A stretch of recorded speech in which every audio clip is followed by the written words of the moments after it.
केदारनाथ में उमड़ी भीड़, आस्था के टूटे रिकॉर्ड, 20 लाख के आंकड़े को छू जाएंगे यात्री।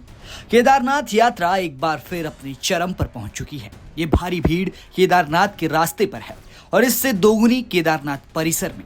हर साल ही केदारनाथ धाम के लिए भक्तों को सैलाब उमड़ता है, लेकिन इस साल भक्तों ने पुराने सभी रिकॉर्ड ध्वस्त कर दिए हैं।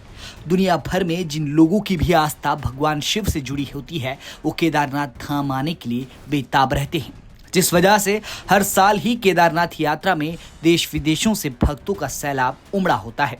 लेकिन ये साल यात्रा के लिहाज से ऐतिहासिक रहा है, क्योंकि इतिहास में अभी तक किसी भी यात्रा सीजन में केदारनाथ में 18,50,000 यात्री नहीं पहुंचे थे और इस साल ये आंकड़ा पार हो चुका है और अभी भी 15 दिनों की यात्रा बाकी है। ऐसे में पूरी उम्मीद है कि इस साल केदारनाथ आने वाले यात्रियों की संख्या 20 लाख के पार पहुंच जाएगी। चार धाम यात्रा में सबसे ज्यादा यात्री केदारनाथ पहुंचते हैं, जबकि केदारनाथ की यात्रा सबसे मुश्किल होती है।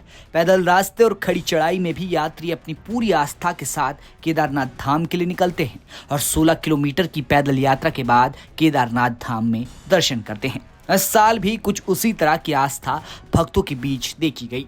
पिछले साल करीब 16 लाख यात्री केदारनाथ पहुंचे थे, लेकिन इस साल 18,50,000 से ज्यादा यात्री बाबा केदार के दर पर माथा टेक चुके हैं और रोजाना ही भारी संख्या में भक्तों का हुजूम केदारनाथ के लिए उमड़ रहा है।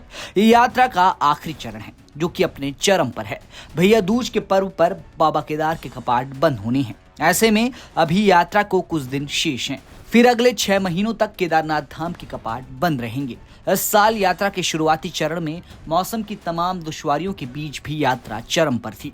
हालांकि बरसात के मौसम में यात्रा धीमी पड़ गई, लेकिन दूसरे चरण में यात्रा ने वैसी ही रफ्तार देखने को मिली और अब कुछ दिनों से आस्था का सैलाब केदारनाथ में उमड़ पड़ा है। इस साल मंदिर समिति की आय भी करोड़ों पार गई है। साथ साथ स्थानीय दुकानदारों को भी काफी लाभ मिला है। केदारनाथ से प्रवीण सेमवाल के साथ ब्यूरो रिपोर्ट, उत्तराखंड तक।